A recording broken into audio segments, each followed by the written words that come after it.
Okay. It's a usual cut of meat and one that's quite popular in Europe, right, John? Oh, it's incredibly popular, and I got to tell you something, Kaylee.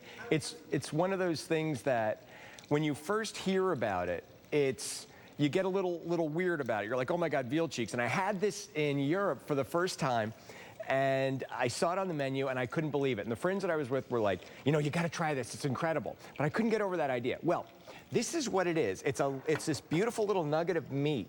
All right, and it's got a ton of flavor. And think of it as like the ultimate stew meat. And what I want to show you today is how to work with this. And it's more of a technique than a recipe. We're going to learn how to do a basic braise. Now, what I've done is I've taken my veal cheeks and I've browned them in this pan. And like I said, you don't have to cut them. You don't have to do anything. They're a perfect portion size. And I've just browned them up real nicely in just a little bit of oil. I'm using a neutral oil, not an olive oil. And then to that, I'm going to add some tomato paste. Now, the function of tomato paste, if you've ever made stew and it tastes kind of thin, well, the tomato paste does a couple of things. It adds a lot of richness, it adds a lot of color, the kind of that nice rosy burgundy kind of a color, and it also helps break down the protein so it's more tender. So if you ever had tough or stringy stew meat, those days are gone, all right? Now, the browning is important because if I don't brown it, I'm not going to get the full flavor out, and I'm not going to get the richness and that nice caramelization on the outside of the meat. So we let that cook just for a minute. Now, this is important. The French term for this, are you ready? French term is pincé. Now, pincé means to caramelize tomato. Now, the reason I want to do that, if you've ever taken tomato paste right out of the container and tasted it, it's horrible, right? I mean, it's bitter. I mean, your whole body buckles up. Well, what I want to do is put this in a pan and cook it with my meat so that I bring out the natural sugars in the tomato, but I burn away that bitterness. So I really want to get it nice and dark, all right? And I can actually smell the tomato. It actually smells sweet now. So all I have to do after that is add some beautiful stock. Now check this stuff out. This is actually stock that we made at the school. Look at that. It's not frozen. It's like Jell-O. Yeah.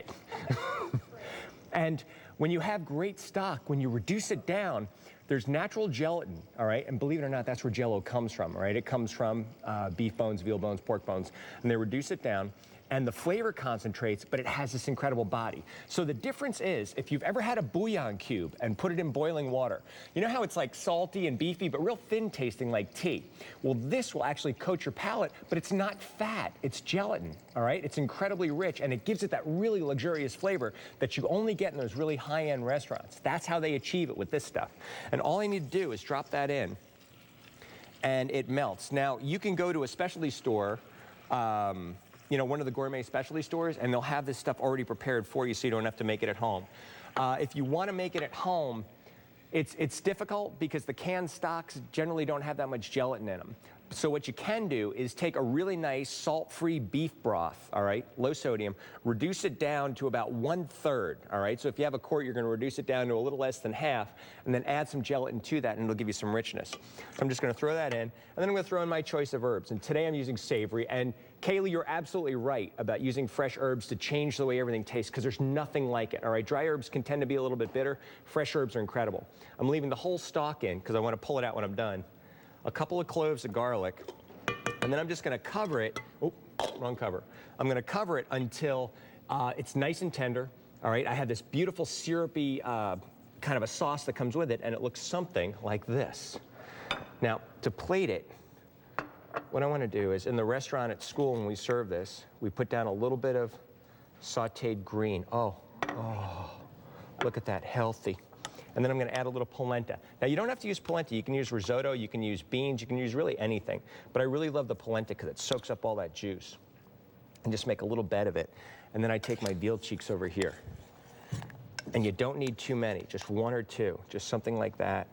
A little bit of that gorgeous sauce, and look how beautiful and syrupy it gets on top. Outstanding. Simple braise. Come on into the restaurant and try it, and then you know what good is. So when you go home and you make it, you have something to base it on. But I really want you to try this technique. It's outstanding.